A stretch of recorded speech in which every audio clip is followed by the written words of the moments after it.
অভাবের জন্যে কোনো নারী কখনো সংসার ত্যাগ করে না, তার আচরণের জন্য যায়। একটা মেয়ের সাথে অনেক রাতের কথা বললে তার একটা উত্তেজনা কাজ করে, ওই মোমেন্টে ও আমার কাছে আসে, স্বাভাবিক অবস্থায় না। তখন 2-4 দিন আমি এটা দেখার পরে আমি আর ওটা মেনে নিব না, তো যে এটা তোমাকে তুলে দিয়েছে, তুমি তাকে দিয়ে এটা ক্লিন করাও, বাট আমি না। সম্পত্তির ভাগ সবাইকে দেওয়া যায়, হাজবেন্ডের ভাগ কাউকে দেওয়া যায় না। আমাকে নিয়ে থানায়ও কমপ্লেন করেছে, আমার শ্বশুরকে নিয়ে, যে আমার শ্বশুরের সাথে নাকি আমার অ্যাফেয়ার আছে। সুখ আর শান্তি বলে যে একটা জিনিস, ওইটা আমি কখনো পাইনি ছোটবেলা থেকে। এখন আমি একাকিত্বে ভুগি, এমন কোনো দিন নাই যে আমার কান্না ছাড়া দিন যায়। আমার মেয়ে হয়েছে বলে ওরা মানে এটা নিতে পারতেছে না যে বাসার সবার ছেলে, ওর কেন মেয়ে হয়েছে। ইভেন আমার শাশুড়ি কোলে পর্যন্ত নিত না। আমি ওকে রান্নাঘরে হচ্ছে সাইডে, ফ্লোরে এক সাইডে কিছু দিয়ে কাঁথা পেরে শুয়ে দেন আমি কাটাকাটি করে রান্না করতে। হাজব্যান্ড ওয়াইফ থাকি, কারোর সাথে অ্যাফেয়ারে জড়াই, এই জিনিসটা তো আমরা হাইড করি। কখনো এই জিনিসটা হাইড করতো না। আজকে আমি এই মেয়ের সাথে গিয়েছি বা এর সাথে গিয়ে আমি এই কাজ করেছি, মানে এটা জাস্ট আমি মানে লিটারালি নিতে পারতেছিলাম না। আমি যখন ফোন দিয়ে বলতাম যে বাসায় চাউন নাই, ও আর 5 দিন ফোন ধরতো না। বাচ্চা নিয়ে কি খাবো? আমার ওই কথাগুলো শুনে আমার চোখের পানিতে মানে কোন শিবের পাতা ভিজে যাচ্ছিল। আমি বোঝানোর মতো ভাষা নাই যে আমার ভিতরে চলতেছে কি। এখনো আমার ছেলে বাবার জন্য কিন্তু অস্থির, সে কখনো খবর নেয় না। একটা দিন রাত্রে আমার সাথে ঝামেলা হয়েছে, আমাকে আর বাসায় ঢুকতে দেয়নি, মানে কেচি গেটের বাইরে রেখেছে। আমার মেয়ে অজস্রে কান্না করছে যে আমাকে ভিতরে নাও, আমাকে ভিতরে নাও। আমি যখন ওই বাসা থেকে চলে আসি তখন মেয়েটাকে রেখে আসছিলাম, বাট আমি মেয়েকে রেখে এসে আমি আর থাকতে পারছিলাম না। মানে আমার নারী ছিঁড়া ধন আমি রেখে এসছি, মানে কতটা ভালোবাসার টানে এর কাছে আসছি, এটা যদি সে না বোঝে তাহলে তো মানে এত বড় স্যাক্রিফাইস করাটা, এটা না বোঝাটা আমার কাছে মনে হয় যে মনুষ্যত্বর বোধের মধ্যে পড়ে না। এটা নিজে ডিপেন্ডেন্ট হওয়া ভালো, কার উপর নির্ভরশীল হওয়া কখনোই আসলে লাইফটা চলে না ওইভাবে। আমি ওই জায়গা থেকে শিখেছি এটা। আমার যখন আগের লাইফে ছিলাম তখন তো আমার এটা মনে হয়নি যে আমার পড়া দরকার, কারণ আমি সবকিছু পাচ্ছি। যখন আমি এখানে আসছি, আমি ভাতের অভাব করছি, তখন আমার মনে হয়েছে যে আমার পড়া দরকার, আমার একটা সিভি তৈরি করা দরকার, যাতে আমি নিজের খরচটা অ্যাটলিস্ট চালাতে পারি। খুব অল্প বয়সে অনেক ভালো ছেলে দেখে বিয়ে। ভালো ছেলে সমাজে যা বোঝায়, ডাক্তার, ইঞ্জিনিয়ার, বড় বাড়ি, টাকা পয়সা আছে, দেখতে ভালো। যে সংসারে কোনো ভালোবাসা নেই শুরুতে, যে সংসারে কেবলমাত্র অঙ্কের হিসেবে শুরু করা, আদতে কোথায় গিয়ে দাঁড়ায় জানেন? কখনো খোঁজ নিয়েছেন ভেতর থেকে? এরকম একটা অদ্ভুত গল্প আজকে আপনি শুনতে শুরু করলেন। আমাদের সাথে যোগাযোগের অ্যাড্রেসগুলো হোয়াটসঅ্যাপ নম্বর বা পেজের ইনবক্সের ইনফরমেশন দেওয়া আছে। আমরা বলি আমাদের ছোট্ট এই প্রচেষ্টা, যেখানে আমরা চেষ্টা করছি সমস্ত নেতিবাচকতার বিরুদ্ধে যুদ্ধ করার। আমাদেরকে সহায়তা করবেন, সাবস্ক্রাইব করবেন এবং লিখবেন আপনার কি বলার আছে। আপনি তো একদম অল্প বয়সে বিয়ে, শুধু বিয়ে না, বিয়ে, ছাড়াছাড়ি, মারামারি, পোড়ানো, কাটা, মানে একটা মেয়ের জীবনে যত বাজে কিছু ঘটনা ঘটে সব আমার সাথে হয়েছে। আপনি একদম শুরুটা থেকে বলেন, আপনার বিয়ে হলো কেমন করে? আমার বিয়েটা হয়েছে, আমি যেহেতু আমার বাবা মার কাছে মানুষ হইনি, যেহেতু আমার বাবা নেই, সেক্ষেত্রে আমার মায়ের আমার ইয়াটা হচ্ছে ভরণ পোষণ করতে একটু, আমরা যেহেতু 3 ভাই বোন, আমরা 2 বোন 1 ভাই, আমি হচ্ছে মেজো, বোন বড়, ভাই ছোট, তো আম্মা এটা ক্যারি করতে পারছিল না। দেন আমার বড় আন্টি যেটা আছে, ওনার আবার বাচ্চা হতো না, তো এই জন্য বললো যে তাহলে আমাদের কাছে দিয়ে দাও। তো আমি ওখানে চলে যাই। তো যাওয়ার পরে তো উনিও জব করতো, ম্যাক্সিমাম সময় আমার নানানের কাছে আমি থাকতাম। দেন পড়াশোনার ক্ষেত্রে মানে কিছু পড়াশোনার যেটা দরকার হয় আর কি, খাতা কলম আদার্স যেগুলো প্রয়োজন হয়, যখনই যেটা চাওয়ার কথা বলতাম, মানে অনেক কথা শোনাতো এটা নিয়ে, যে 2 দিন পর পর কেন খাতা লাগবে, কলম কেন লাগবে, মানে এই ধরনের কথাবার্তা বলতো। কষ্ট লাগতো খুব। ইভেন আমার আম্মা যখন আমার সাথে দেখা করতে আসতো, আমার নামে অনেক কমপ্লেন করতো। আম্মা রেগে আমাকে মারতো, মেয়েরা আবার আম্মা কান্না করতো, মানে এরকম ছিল। তো একবার একটা টিউশনি নিয়েছিলাম, ম্যাথে কাঁচা ছিলাম আমি, তো এটা নিয়ে এত ঝামেলা করেছে যে এটা টিউশনি ফি দেবে কে, এটা নিয়ে। পরে আম্মা বলতেছে যে বাদ দিয়ে দাও, পরে বাদ দিয়ে দিলাম। দেওয়ার পরে আম্মার সাথে আবার ছিল হচ্ছে একজন টিচার। আম্মা আবার মানে আমি যে যার কাছে বড় হয়েছি উনি টিচার ছিলেন। ওখান থেকে ওনার একজন পরিচিত টিচার ছিল, ওনারই হচ্ছে রিলেটিভ। তো সে বলতেছে যে আমার এরকম একজন পরিচিত আছে, খুব ভালো, বা পারিবারিক অবস্থা খুবই ভালো, ছেলে ডক্টর, তো বিয়ে দিতে পারেন। তো বাট একদিন আমাকে তারা দেখতে আসে।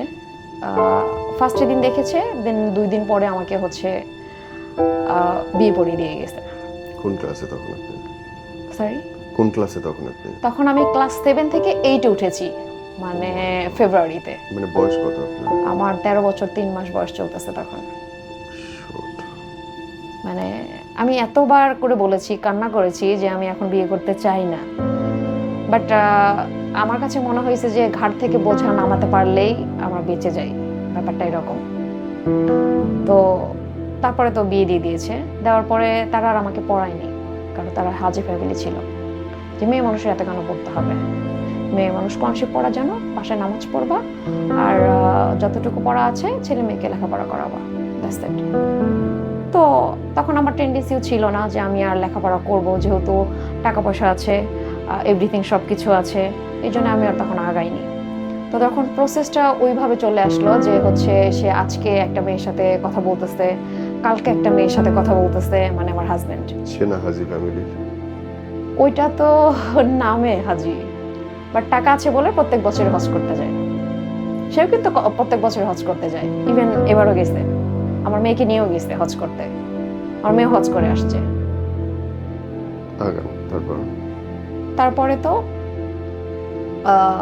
ওরা হচ্ছে এটা করে দিল আমাদের মধ্যে, আর কি এটা নিয়ে ঝামেলা চলতেছিল, বাট এটা আমি ফ্যামিলিকেও বলতে পারতেছিলাম না, ইভেন আমার শ্বশুর শাশুড়িকেও বলতে পারতেছিলাম না যে অ্যাকচুয়ালি ও এই কাজগুলো করতেছে। তো আমি নিজে নিজে খুব কান্না করতাম তখন। তো ওই সময় দেখা যেতেছে যে ও এর সাথে কানেক্টেড, ওর সাথে কানেক্টেড, বাট ওই বিষয়গুলো আমি নিতে পারতেছিলাম না। আমি খুবই কান্নাকাটি করতাম। ইভেন আমরা যখন এই যে হাজব্যান্ড ওয়াইফ থাকি, কারোর সাথে অ্যাফেয়ারে জড়াই, এটা জিনিসটা তো আমরা হাইড করি, বাট সে কখনো এই জিনিসটা হাইড করতো না। মাঝে মধ্যে আমার কাছে মনে হতো এটা সাইকো নাকি, মানে এরকম কিছু একটা মনে হতো। কিরকম? মানে সে এসে বলতো আপনাকে? এসে বলতো যে আজকে আমি এই মেয়ের সাথে গিয়েছি, বা এর সাথে গিয়ে আমি এই কাজ করেছি। মানে এটা জাস্ট আমি মানে লিটারালি নিতে পারতেছিলাম না, এরকম ব্যাপার।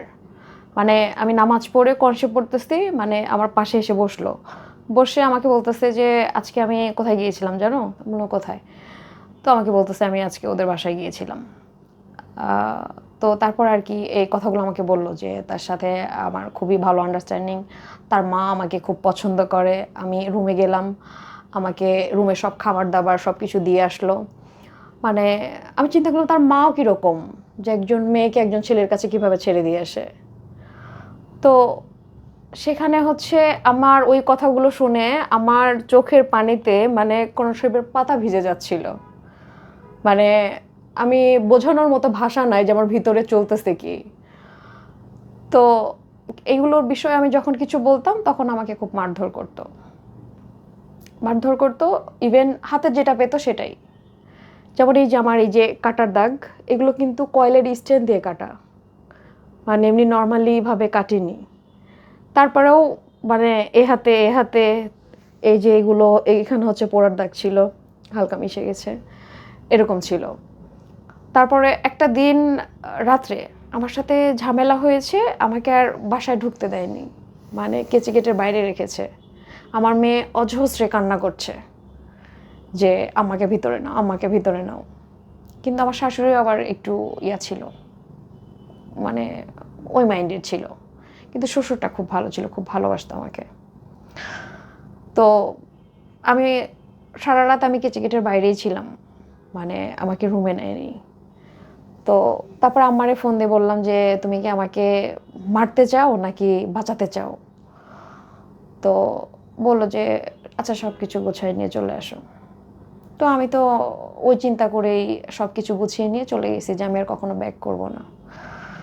কিন্তু বাড়িতে যাওয়ার পরে বলে যে মেয়ে মানুষের জীবন তো এরকম, একটু স্যাক্রিফাইস করতে হয়, একটু মেনে নিতে হয়, এগুলো তো থাকেই সংসারে। বয়স হলে ঠিক হয়ে যাবে, আরেকবার যেয়ে দেখো, যদি এরকম হয় তাহলে আর যাওয়ার দরকার নেই। বাট পায়ে ধরে পর্যন্ত আমার কান্না করেছি যে আমি যাব না ওখানে, আর আমি মানসিকভাবে শান্তি নেই। মানে আমার লাইফে আমি সুখ আর শান্তি বলে যে একটা জিনিস, ওইটা আমি কখনো পাইনি ছোটবেলা থেকেই এখন পর্যন্ত।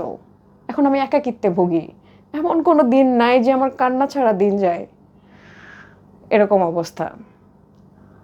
তো এবং ওই মারপিট করে বাসায় পাঠালো, তারপর বাসা থেকে আবার বলতেছে চলে যাও। হ্যাঁ, তো তখন আমার মনে হলো যে অ্যাকচুয়ালি বাসায় বললে আমার এটার সলিউশন কখনোই করবে না, কারণ আমাকে কিছু করতে হবে। তো তখন আমি ওই যে ব্যাপারটা বললাম যে আমার সাথে ঘুমাতো না, গেস্ট রুমে ঘুমাতো, টিভির সাউন্ডটা দিয়ে তার সাথে কথা বলতো। এটা জাস্ট আমি বাইরে থেকে কান দিয়ে শোনার পরে বুঝলাম এরকম। তো একটা মেয়ের সাথে অনেক রাতের কথা বললে তার একটা উত্তেজনা কাজ করে, দেন ওই মোমেন্টে ও আমার কাছে আসে, স্বাভাবিক অবস্থায় না। তো তখন 2-4 দিন আমি এটা দেখার পরে আমি আর ওটা মেনে নিব না। তো আমি বলতেছি যে যে এটা তোমাকে তুলে দিয়েছে, তুমি তাকে দিয়ে এটা ক্লিন করাও, বাট আমি না। তো এটা নিয়ে আর কি 2 মাস প্রচুর ঝগড়াঝাটি ঝামেলা এগুলো চলছে। তারপরে আমাদের বেড আলাদা, মানে আলাদা আলাদা ঘুমাতাম, এরকম ব্যাপার ছিল। ইভেন আমার শ্বশুরও ছিল এরকম, মানে আমার শাশুড়ির সাথে ঝগড়া করে 1 বছর এক বেডে ঘুমাতো না। মানে এটা আমি কি বলবো, যে ওই ফ্যামিলিটা ছিল মানে একটু অন্যরকম, ডিফারেন্ট, মানে আমার দেখা চোখে যে অ্যাকচুয়ালি মানুষ এরকম করতে পারে যে ওয়াইফের সাথে ঝগড়া করে মানে একদম কথাবার্তা অফ, তার সাথে যোগাযোগ বন্ধ, বেড আলাদা, রুম আলাদা। এটা আমার শ্বশুরকে দেখেছি এই কাজগুলো করতো, ইভেন এও সেম। বাট সে বিয়ে করেছে, আমাদের 3 তলা বাড়ি ছিল, আমরা 3 তলায় থাকতাম, 2nd ফ্লোর ভাড়া দেওয়া ছিল, নিচতলা ভাড়া দেওয়া ছিল। তো 2nd ফ্লোর একজন ভাড়া ছিল, ওই বাসায় আবার একটা মেয়ে আসতো, ওই ওনার ফুপি হয়, মানে ওনার ভাস্তি আসতো, ওর সাথে আবার কানেক্টেড, মানে আমার হাজব্যান্ড। ওকে। তো যখন যেটা নিয়ে আসতো, মানে আমার বাসায় আসতো না, ওর বাসাতে ছিল 2nd ফ্লোরে, আমার বাসাতে ছিল 3rd ফ্লোরে, ওই বাসায় চলে যেত, কিন্তু আমার বাসায় আসতো না জিনিসগুলা, কোনো খাবার হোক বা যে কোনো জিনিস হোক, এরকম ছিল। বাট আমার মেয়ে এতটাই বাবা বাবা করে, কিন্তু মেয়ের প্রতি ওই ইয়াটা নেই, যে আমার ছেলেদের মেয়েদের প্রতি আমার যেটা ফিল, যে পুরো পৃথিবী মিলে আমার সন্তান, যেটা আমার অবলম্বন, এরকম আমার যেটা ফিল সেটা ওদের মধ্যে কাজ করে না। ইভেন আমার মেয়ে হয়েছে বলে ওরা মানে এটা নিতে পারতেছে না যে বাসার সবার ছেলে, ওর কেন মেয়ে হয়েছে। ইভেন আমার শাশুড়ি কোলে পর্যন্ত নিত না। আমি ওকে রান্নাঘরে সাইডে ফ্লোরে এক সাইডে কিছু দিয়ে কাঁথা পেরে শুয়ে দেন আমি কাটাকাটি করে রান্না করতাম, মানে এরকম করেছি। টিউবওয়েল ছিল নিচতলায়, আমি এক কোলে আমার মেয়েকে নিয়ে আর এক কোলে কলসি করে হাতে করে আমি উপরে উঠেছি, মানে এরকম ছিল লাইফ। আর আমার শাশুড়ি একটা সময় সকালবেলা মানে ফজর আজান দেওয়ার থেকে শুরু করে রাত 10টা পর্যন্ত সারাটা দিন আমাকে বকতো। মানে একটা মানুষকে কত বলা যায়। তো আমার শ্বশুর বলতো যে তুমি ওকে বলো, বাট আমার শুনে এরকম লাগে, তাহলে তুমি ওকে বলতেছো, ওর কিরকম লাগতেছে, তুমি এটা ফিল করতে পারো, তুমি তো একটু মেয়ে মানুষ। মানে তার খুব জেদ ছিল যে আমি এত বছর ধরে সংসার করছি, বাট আমার কাছে কিছু নাই, বাড়ির চাবি কাঠি সব কিছু, টাকা পয়সা আমার হাতে। মানে শ্বশুর আমাকে ট্রাস্ট করতো, সেক্ষেত্রে সে আমার কাছে এগুলো রাখতো। তো এটা নিয়ে ওনার কমপ্লেন ছিল, ইভেন আমাকে নিয়ে থানায়ও কমপ্লেন করেছে, আমার শ্বশুরকে নিয়ে, যে আমার শ্বশুরের সাথে নাকি আমার অ্যাফেয়ার আছে। এটা মানে আস্তাগফিরুল্লাহ। তো সেই ক্ষেত্রে পুলিশও চলে আসছে বাসায়। সিরিয়াসলি? পুলিশও চলে আসছে। তো ছেলের বউ শ্বশুর হ্যাঁ প্রেম নিয়ে থানায় অভিযোগ কমপ্লেন করেছে। মানে এটা ওই জাস্ট যায়। নেওয়ার মতো না। এবং পুলিশ আসছে বাসায়, পুলিশ আসছে বাসায়। তারপর? ও বাসা যেহেতু হাজি ফ্যামিলি ছিল, আমার লাইফ স্টাইলটা ছিল অন্যরকম। আমি সবসময় হচ্ছে লং জামা পরতাম, সবসময় মাথায় হিজাব করতাম, 5 ওয়াক্ত নামাজ পড়তাম। তো নামাজ না পড়লে হাতে ভাত খেত না। তো সেই ক্ষেত্রে আমার ওইখানে থেকে আমি ওই রকম হয়ে গিয়েছিলাম। তো এখন পুলিশ বলতেছে যে আপনার চেম্বার তো আমাদের নিচে। তো যেহেতু আমার শ্বশুরও ডক্টর, আমার হাজবেন্ডও ডক্টর ছিল, দুজন একসাথেই বসতো। তো বলতেছে যে আপনার ইয়াকে ডাকেন, ছেলে বউকে ডাকেন। তো আমার শ্বশুর বলতেছে যে আমার ছেলে বউ কারোর সামনে আসে না। তো বলতেছে আরে বাবা ডাকেন না, আমরা তো কাজের জন্যই আসছি। তো একটা কাজের লোক সবসময় কাজ করতো 12 মাস বাসায়, তো ওকে দিয়ে পাঠাইছে। তো আমি আবার মানে হিজাব করে আসছি। আসার পরে মানে পুলিশটা দেখে আমাকে দেখে অবাক, যে ছোট্ট একটা মেয়ে, যে হচ্ছে ওনার ওনার মেয়ে, সেখানে আপনি কথাটা কি করে বলতে পারলেন? ইভেন ওখানে যে রোগীরা ছিল তারা বলতেছে যে আমাদের কোথাও যদি আঘাত লাগে সেটা যদি তাকে বের করে দেখাতে চাই, সে দেখতে চায় না, বলে শরীর দেখাতে হবে না, জাস্ট মুখে বলেন। মানে আমার শ্বশুর এটা বলে। আর তার এগেনস্টে আপনি এই কথাটা কি করে বলতে পারলেন? তো পুলিশ দেখে হতবাক যে এই বাচ্চা মেয়ের বিষয়ে আপনি কি করে কথাটা বলতে পারলেন। মাই গশ। তো তখন বলতেছে যে আমার কাছে কিছু নাই, সব কিছু ওর কাছে। তাহলে কি করে এটা? তো এখন পুলিশ এটা বলল যে এটা হচ্ছে কেউ কাউকে দেয় না, এটা অর্জন করে নিতে হয়। ও যেটা করেছে সেটা আপনি করতে পারেননি, কারণ আমার শ্বশুরকে আমি টেক কেয়ার করতাম খুব। বাবার বয়সে একটা মানুষ, হ্যাঁ, কেন করবো না? আর আমার আপনার তো বাবা বাবাই নেই, নেই। মানে সে হচ্ছে আমার বাবা। অবশ্যই। সে হচ্ছে তাহাজ্জুদ নামাজ পড়তে উঠতো, আমি দেন নামাজ পড়া শেষ করে ফজরের নামাজ পড়তো, আমি নামাজ পড়ার আগে ওনাকে আমি 2টা রুটি করে দিতাম, ওটা খেয়ে উনি ঘুমিয়ে যেত। আমি তারপরে নামাজ পড়ে আমি কিছুক্ষণ পরে আবার রান্না টান্না করতাম, উনি গরম পানিতে গোসল করতো, গরম পানি করে দিতাম। দেন খাবার দাবার শেষ করতো, তারপর উনি চেম্বারে চলে যেত। 11টার দিকে একটা নাস্তা করতো, ওটা আমি বানিয়ে ওই কাজের যে ছেলে ছিল ওর হাতে পাঠিয়ে দিতাম। এই যে একটা টাইমলি আমি একটা শিডিউল মেনটেন করছি, এটা তো উনি করেনি। আর আপনি তো বাপ পান নেই কোনোদিন আদর করার জন্য। না, আমি তো বাবা পাইনি। ওকে, এই সংসার থেকে বেরোলেন কেমন করে? এই সংসার থেকে বের হয়েছে এই যে, এই অ্যাকচুয়ালি সম্পত্তির ভাগ সবাইকে দেওয়া যায়, হাজবেন্ডের ভাগ কাউকে দেওয়া যায় না, এটা জাস্ট নেওয়ার মতো না। তো সেক্ষেত্রে আমার মনে হয়েছে এখানে পড়ে থেকে আমার লাইফটা আমার এভাবে যাবে না, কারণ আমার আহামরি অনেক কোনো বয়স হয়নি যে আমার ছেলে মেয়ে বড় হয়ে গেছে বা আমার একটা এজ হয়েছে আমি হচ্ছে কাটাই দিই। তখন আমার হচ্ছে একজনের সাথে যোগাযোগ হয়, বাট সে আমাকে আগে থেকে পছন্দ করতো।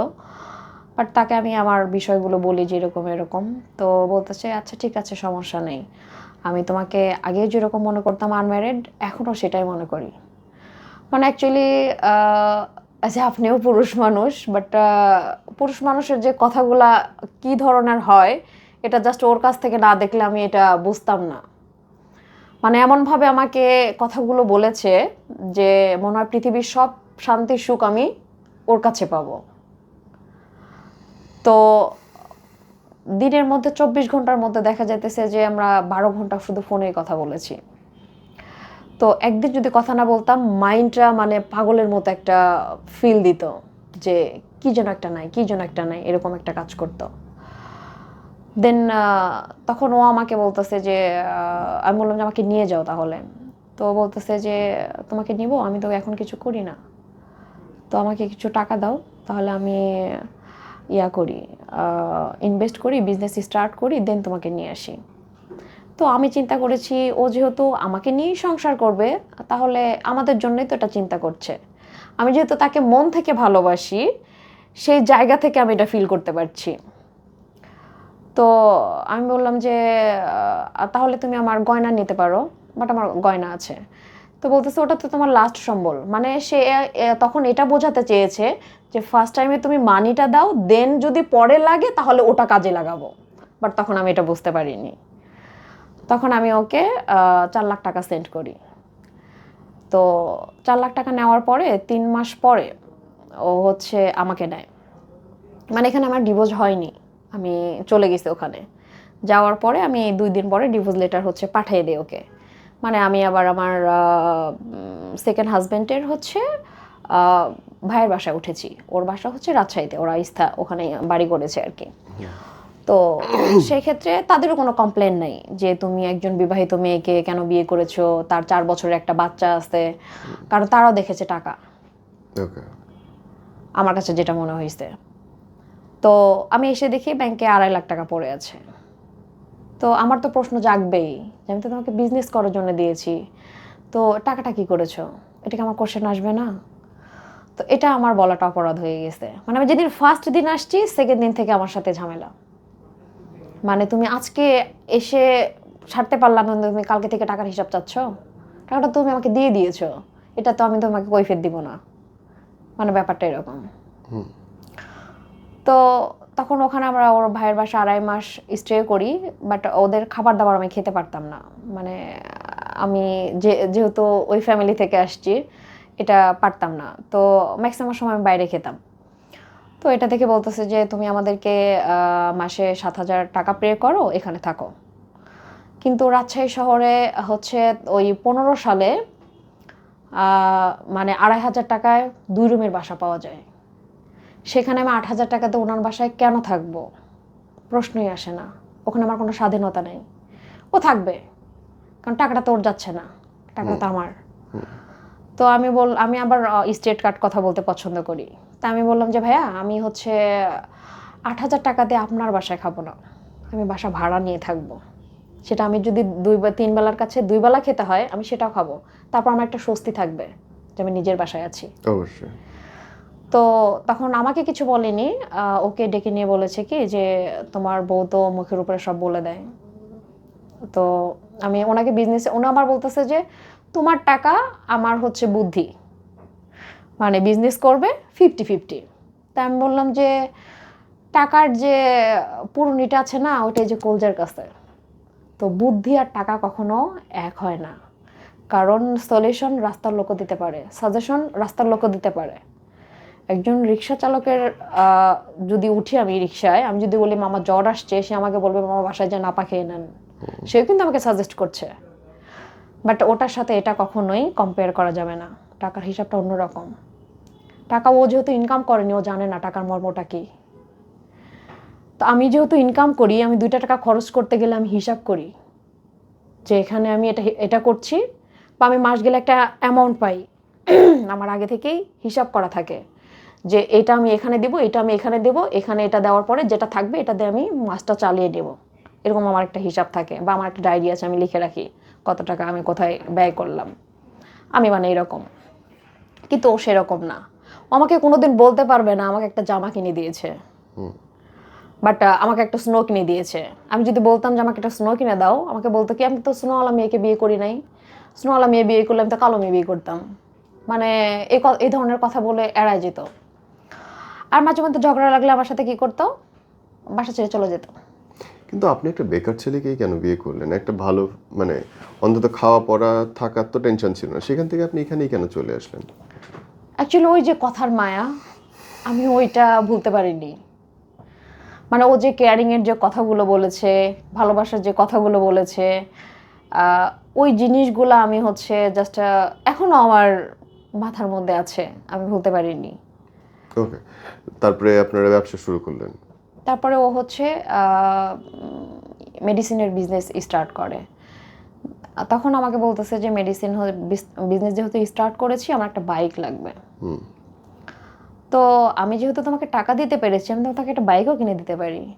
বাট আমি ঘুমায় আছি, আমাকে বলেনি, কার্ডটা নিয়ে যা, টাকা তুলে নিয়েছে, নিয়ে বাইক কিনে নিয়ে আসছে।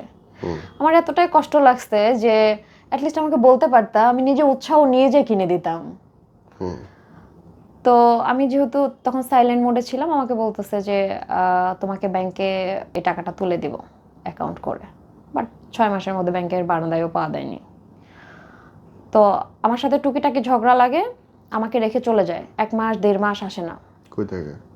ভাইয়ের বাসায়, বোনের বাসায়। কিন্তু তাদেরকে যখন আমি নক করি, তারা বলে যে আমার বাসায় আসেনি। ওকে। তো তখন আমার সিচুয়েশনটা কি, আমার তো তখন টাকা নাই, আমি চলবো কি করে? তখন ওই যে আমার আম্মাকে ফোন দিতে হইতো, আম্মা টাকা দিত, কিন্তু আমাকে এই যে এতগুলা কথা শোনাতো, কথা শুনিয়ে আমাকে কান্না করাতো, কান্না করিয়ে দেন ওই টাকাটা দিত। তখন ওই খাবারটা আমার গলা দিয়ে নামতো না, যে কথা শুনে কারো খাবার সেটা আমি খাচ্ছি, মানে এরকম ছিল ব্যাপার। বাবা মার সাথে আমার এরকম কোনো বন্ডিং নেই, আমার ভাই বোনের সাথে। জাস্ট অনেক দিন বোন তো কখনো ফোনই করে না, মাঝে মধ্যে মা ফোন দেয়, কেমন আছো, কি অবস্থা, এই তো। এই সংসারে বাচ্চা হয়েছে আপনার একটা? আমার একটা ছেলে। কতদিন পরে হয়েছে? এটা হয়েছে আমার এখানে আসার আবার 4 মাস পরে আমি কনসিভ করি। মানে 2 মাস পরে আমি একবার কনসিভ করেছিলাম। বাচ্চা সে চায় না, বলতেছে যে আমি বাচ্চা চাই না। তো সে আমাকে নিজে ডক্টরের কাছে নিয়ে গেছে। যাওয়ার পরে ডক্টরের কাছে চেক আপ করালো, করানোর পরে বলতেছে যে আমি বাচ্চা চাই না। পরে সে অনুযায়ী উনি মেডিসিন লিখে দিল, দেওয়ার পরে ওটা আমাদের অ্যাবর্শন করানো হলো। মানে ওইটার যে কি পেইন, সেটা মানে একজন নর্মাল ডেলিভারির যে পেইন তার থেকে 10 গুণ বেশি, মানে নেওয়ার মতো না। মানে আমি বসে থাকতে পারছি না, শুয়ে থাকতে পারছি না, দাঁড়ায় থাকতে পারছি না। মানে বিষয়টা এরকম, সারাটা রাত এইভাবে কেটে গেছে, তার কোনো অনুশোচনা নাই, সে ঘুমাইতেছে। মানে তারপরে আবার 1 মাস পরে আমি আবার কনসিভ করি। তখন কি করবে? তখন বলে যে আচ্ছা ঠিক আছে, এটা থাক তাহলে। এই জন্য আমার ছেলেটা। বাট আমার সাথে তখন কি সে ব্যবসা করতো? তখন মেডিসিনের ব্যবসা করতো। মেডিসিন বাচ্চা হওয়ার পরে তাহলে ঝামেলাটা শুরু হলো কখন? ঝামেলাটা শুরু হয়েছে আমাদের ও একটা কাজ না সবসময় লং টাইম করতে পারে না। আচ্ছা। এটা হচ্ছে ওর একটা রোগ, সেটা হচ্ছে ADHD, যেটা আমরা সাধারণত বুঝি হচ্ছে অমনোযোগী অস্থিরতা, যেটা কাজ করে, কোনো কাজে মনোযোগ বসে না। তো ও এটা করতে পারে না, জব নিয়েছে অনেক, সর্বোচ্চ হাইস্ট 6 মাস, এরপরে ছেড়ে দেয়। আচ্ছা। আর প্রচন্ড পরিমাণে অলস, মানে ঘুম থেকে ওঠে দুপুর 3টায়। তো সেক্ষেত্রে ও হচ্ছে ওটা ছেড়ে দিল, দিয়ে বলতেছে যে আমি ঢাকায় জব করব। তো ঢাকা চলে আসলো আমাদেরকে রাজশাহীতে রেখে, বলতেছে যে আমি এত বাসা ভাড়া টানতে পারবো না, টিন সেট বাসা নাও। আচ্ছা ঠিক আছে, তোমার যেটা সামর্থ্য আমি সেটাখানেই থাকবো। তো আমাকে টিন সেট একটা বাসা নিয়ে দিল, নিয়ে ও ঢাকায় চলে আসলো। আসার পরে আমাদের 5 দিন পরে 500 টাকা দেয়, 2 দিন পরে হচ্ছে 1000 টাকা দেয়। আসলে এভাবে তো সংসার চলে না, কারণ বাচ্চা আছে আমার সাথে। তখন আমার মেয়েও আমার সাথে ছিল। মানে আমি যখন ওই বাসা থেকে চলে আসি তখন মেয়েটাকে রেখে আসছিলাম, বাট আমি মেয়েকে রেখে এসে আমি আর থাকতে পারছিলাম না। মানে আমার নারী ছিঁড়া ধন আমি রেখে এসছি, মানে কতটা ভালোবাসার টানে এর কাছে আসছি, এটা যদি সে না বোঝে তাহলে তো, মানে এত বড় স্যাক্রিফাইস করাটা, এটা না বোঝাটা আমার কাছে মনে হয় যে মনুষ্যত্বর বোধের মধ্যে পড়ে না এটা। তো আমি যখন তাদের কাছে চাইলাম আমার মেয়েকে, দিবে না। তো আমি কোর্টে হচ্ছে কেস করি, করার পরে আমি 6 মাস পরে আমার মেয়েকে নিয়ে আসি। নিয়ে আসার পরে আমার সাথে আর কথা বলছে না, আমার মেয়েকে নিয়ে আসছি দেখে। তো তারপরে আস্তে আস্তে ঠিক হয়ে গেছে, কিন্তু আমার মেয়ের কোনো খরচ দিত না। আমার মেয়ের খরচ আমার মা প্রত্যেক মাসে ওর হচ্ছে স্কুলের বেতন, প্রাইভেটের বেতন, এগুলো কভার করতো। ওখান থেকে আম্মা আবার যে টাকা দিত ওইটা থেকে আবার আমারও কিছু কেনা হয়ে যেত। তো ওর একটা পয়সা আমাদের পিছনে খরচ করতে হয়নি, সব কিছু আমরা। তো তারপরে চিন্তা করলো যে আমি আর মেডিসিনের বিজনেস করব না, তুমি বাড়িতে চলে যাও। তো বাড়িতে যাব, ওদের বাড়িতে তো ঘর নাই, আমি থাকবো কোথায়? তাই বললাম যে তাহলে একটা ঘর দাও। তো বলতেছে যে ঘর দেওয়ার মতো অ্যাবিলিটি আমার কাছে নাই। তো আবার বলতেছে, তখন আবার বলতেছে তোমার গয়না বিক্রি করে দাও, মানে টাকা তো শেষ, এবার আছে গয়না, এখন তুমি এটা বিক্রি করে দাও। তো আমি যেগুলো অ্যাজ ইউজুয়াল সবসময় ইউজ করি, যে লকেট, চেন, 4-5টা আংটি, এগুলো আমি যেগুলো ব্যবহার করি এগুলো আমার কাছ থেকে নিয়ে নিল, নিয়ে বিক্রি করে দিল। দেওয়ার পরে 1 লাখ টাকা হচ্ছে ব্যাংকে থেকেও তুলে দেওয়া হলো, সেটা দিয়ে আমাদের বাসায় ছোটোখাটো একটা ঘর দেওয়া হলো। দেওয়ার পরে আমাদেরকে ওখানে রেখে ও ঢাকা চলে আসলো। আসার পরে আমরা ওখানে ছিলাম।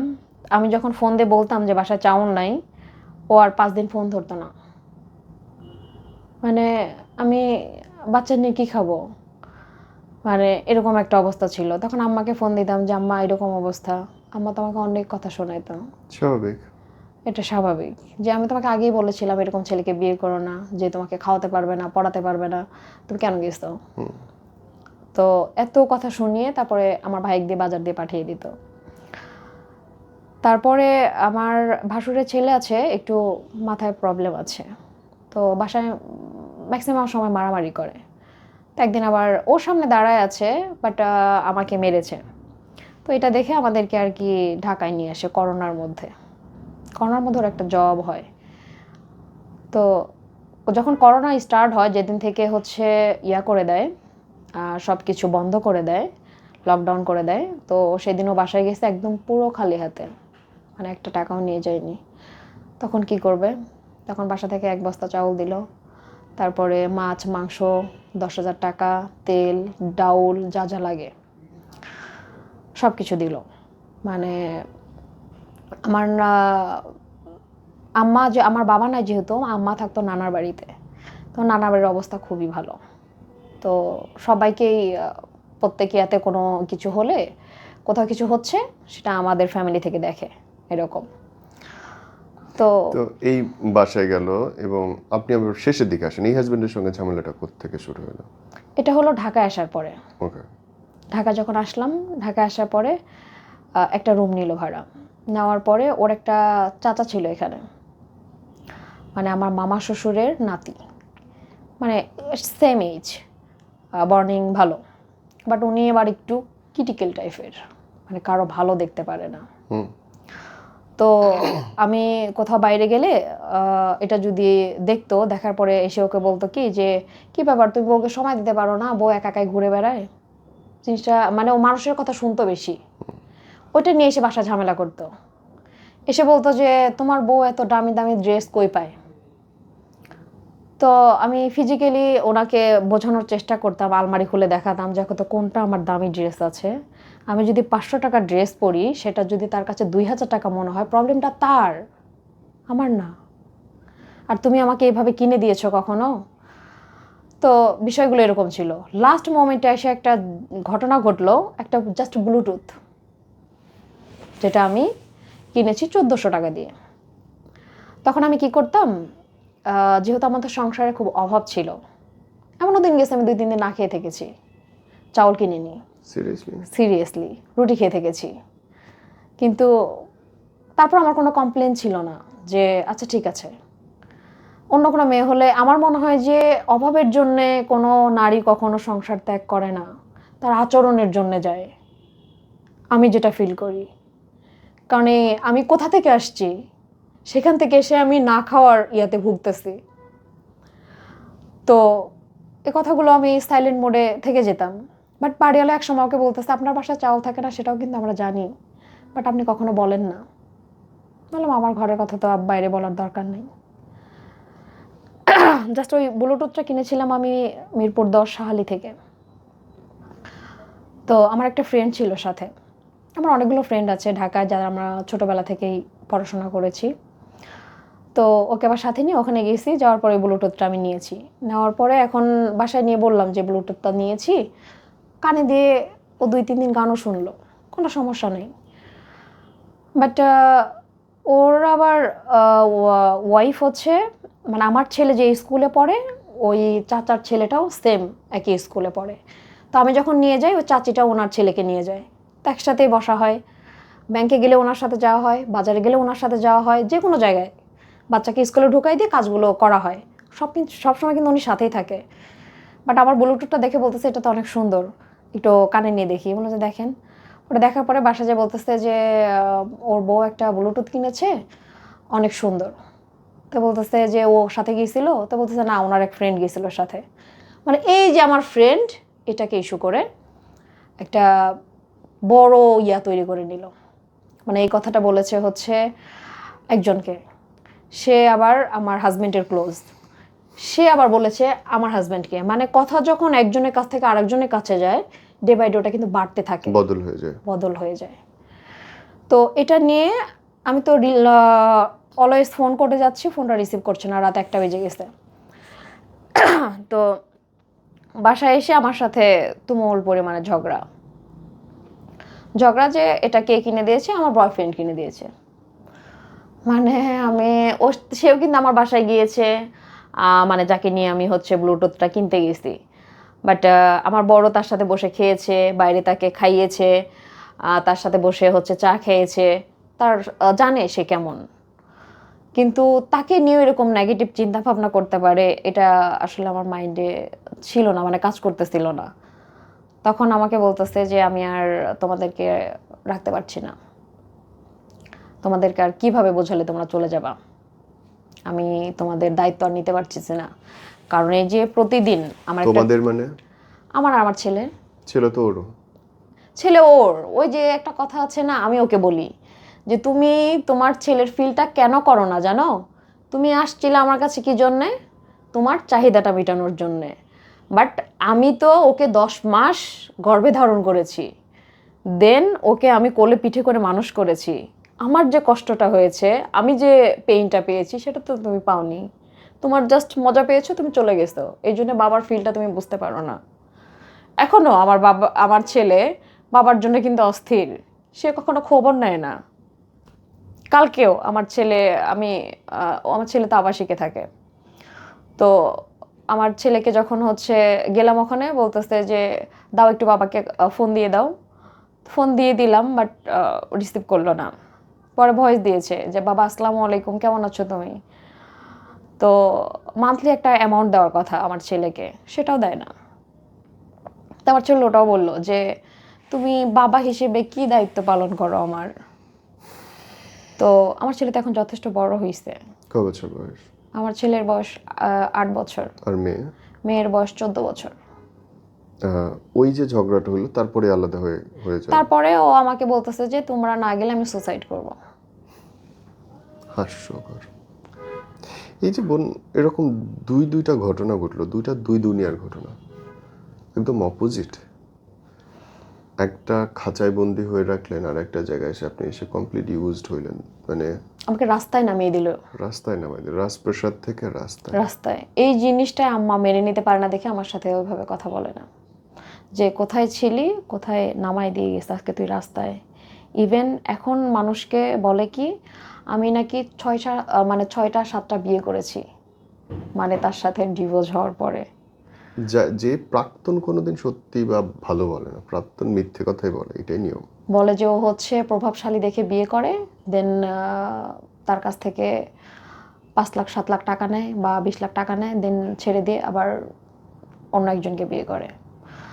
দেন রিসেন্টলি আবার বলতেছে যে আমি নাকি একটা হিন্দু ছেলেকে বিয়ে করেছি। মানে আমার আম্মা রাস্তায় বের হতে পারে না, মানে এটা এলাকাতে বলে, আমি এলাকাতে যাই না। মানে আম্মা আমাকে ফোন দিয়ে বলতেছে যে তুই নাকি একটা হিন্দু ছেলেকে বিয়ে করছিস, সেটা তোর ফুপি এসে বলে গেল আমাকে। মানে এই কথাগুলো তারাও রাস্তাঘাটে চলাফেরা করতে পারছে না, মানে বিষয়গুলো এতটা টক্সিক করে ফেলেছে সমাজের বিষয়ে। আর মানুষের চিন্তাধারা, আমরা যে 15 সেকেন্ডের একটা রিলস করি, এটা থেকে তো জাজ করা যায় না যে আমার লাইফ স্টাইল কেমন বা আমি কি। মানুষের এখানে কমেন্ট করে যে সব কিছু ঠিক আছে, বাট এত টাকা কোথায় পাও। তো আমার অ্যান্সার থাকে যে মানুষ তো টাকার গাছ লাগায়, বাট আমি টাকার বাগান করেছি। সুইট বোন, এই আপনার স্টোরি থেকে মানুষ যদি শেখে, কি শিখতে পারে বলেন তো? এখান থেকে আমার মনে হয় যে ফার্স্ট অফ অল হচ্ছে ছেলেদেরকে আমি মূলত ট্রাস্ট করি না, কারণ তাদের সর্বপ্রথম কথা থাকে যে বিশ্বাস করো আমি সব ছেলেদের মতো না, এটা হচ্ছে ফার্স্ট কথা থাকে। দেন আমি তোমাকে যতটা ভালোবাসি, মনে হয় পৃথিবীর কেউ এতটা ভালো তোমাকে বাসতে পারবে না। কিন্তু এখানে আমার মনে হয়েছে যে মানুষ হচ্ছে দুইটা সাইডটা দেখে। একটা হচ্ছে আমার বিয়ে হয়েছে, আমার বেবি আছে, বাট সে আনম্যারিড, সে হচ্ছে টাকার দিকটাকে তার ফোকাস ছিল, মানে আমার দিকে না। আমার টাকা শেষ, তারপর কিন্তু আমার ইয়াটা শেষ হয়ে গেছে, আমার যে তার কাছে প্রায়োরিটিটা ছিল সেটা শেষ হয়ে গেছে।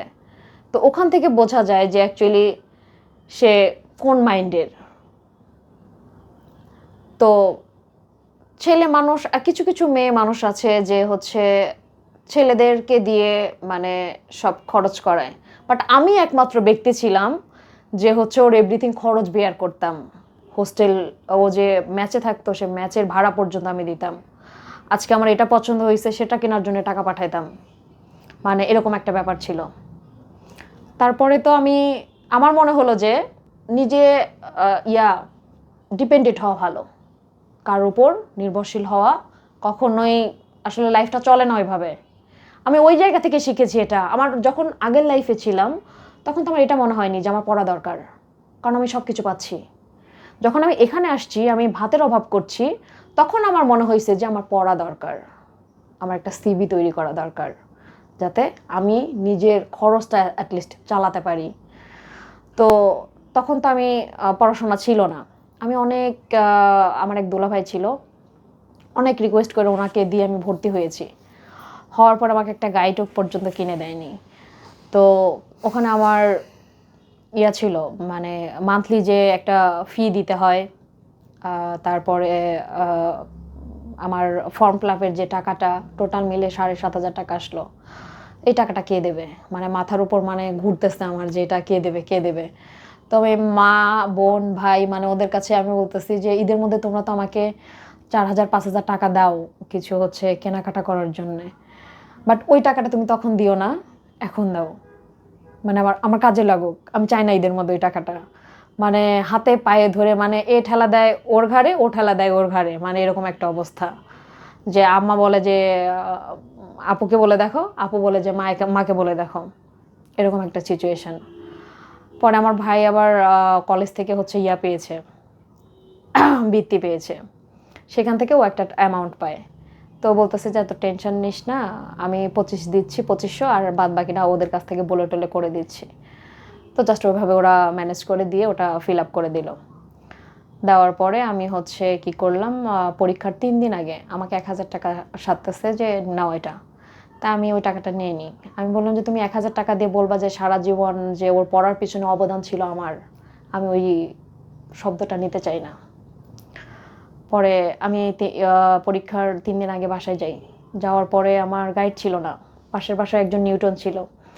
ওনার কাছ থেকে আমি যেদিন যে সাবজেক্টটা পরীক্ষা ছিল আমি সেইটা নিয়ে এসে পড়ে তাকে ফেরত দিয়ে আসতাম।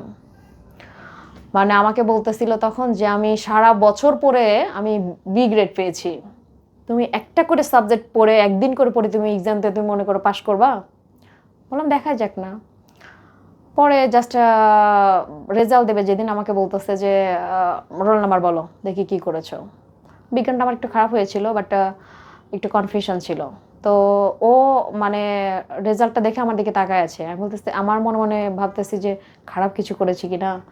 তো বলতেছে তোমার মতো মানুষ কেমনে জিপিএ 5 পাইলো। মানে আমি তখন মানে এতটা খুশি লাগছিল যে আমি পেরেছি, যে যুদ্ধ করে আমি পেরেছি, যে আলহামদুলিল্লাহ। মানুষ চাইলে আসলে পারে, চাইলে পারে। এই নিয়ে বল। আজকে আমি যে এখানে কেন, আমার কনফিডেন্স, আমার জেদ আমাকে এই জায়গায় নিয়ে আসছে। কারণ 99% মানুষ ডিভোর্স হয়ে যাওয়ার পরে তার স্থান হয় বাবার বাড়িতে। আমি কিন্তু যাইনি। কি করছেন আপনি এখন? আমি জব করি, কিসে? মানে বিউটি অ্যাডভাইজার। ওকে। দেন আমার ঈদের পরে হচ্ছে জয়েনিং হওয়ার কথা এক জায়গায়। ওখানে হলে আলহামদুলিল্লাহ আমাকে পিছন ফিরে তাকাতে হবে না, ইনশাআল্লাহ। এনিওয়ে ব্রাদার, আল্লাহ ব্লেস ইউ, এবং আপনার এই জীবনটা অনেক অদ্ভুত, এবং দোয়া করি যেন সামনের পথটা সুন্দর হয়। তো এই জন্য আমার মনে হয় যে মেয়েরা সবসময় ডিপেন্ডেন্ট হওয়া ভালো, নিজের পায়ে দাঁড়ানো ভালো। কারো উপর যখনই আমরা কারো উপর ডিপেন্ডেন্ট হই তখন আমার গুরুত্বটা তার কাছে কমে যায়। Right, it is. তো এটা আমি নিজের লাইফ থেকে হচ্ছে শিখেছি। তো আজকে যে আমি 6 বছর ধরে আমি কিন্তু কসমেটিক সেকশনে কাজ করি, প্রত্যেকটা ব্র্যান্ডে কাজ করেছি আমি। এখন যে কোনো ব্র্যান্ডের প্রোডাক্ট আমাকে হাতে ধরায় দিলে আমি ডিটেলসে সব বলে দিতে পারবো, মানে এরকম, মানে একটা এক্সপিরিয়েন্স হয়ে গেছে আমার। তো এখন করলে ভাতের অভাব হয় না। আমার মনে হয় ব্যাগ যদি একবার হাতে ওঠে আমার ডাল ভাতের অভাব হবে না, এটা আমার কাছে মনে হয়। বাট চেষ্টা করতে হবে, আমি ঘরে বসে থাকলে কেউ আমাকে দিয়ে যাবে না। ইভেন আমি যে কথাগুলো বলতেছি এটার পিছনে যদি আমার মনে হতো যে এটা আমার সমাজ কি বলবে, আমার তাহলে কিন্তু এখানে আসা হতো না। বাট আমাকে 2 বেলা কেউ খেতে দিয়ে যায় না। Right. ইভেন আমি কি করছি না করছি সেটা তারা বলার রাইট রাখে না, কারণ তারা আমার খোঁজ খবর নেয় না। সঠিক। সেই ক্ষেত্রে লাইফটা আমার, কাজটা আমার, আগাবো কি করে আমি, আমার ছেলেকে মানুষ করব কি করে আমি, সেটা হচ্ছে আমার লক্ষ্য। আমি চাই যে আমি একটা লেভেলে পৌঁছাই ইনশাআল্লাহ। যেখানে আমাকে যারা এরকম করেছে আমি তাদেরকে আফসোস করাতে চাই যে আমি পেরেছি এই অবধি আসতে। ডিভোর্সের পরে সবচেয়ে বড় অসুবিধা কি হয়?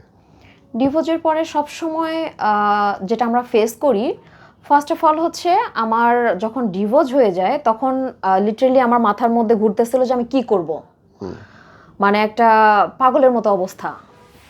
দেন তখন তো আমি ছোটাছুটি করেছি অনেক, যে একটা আমার কাজের দরকার।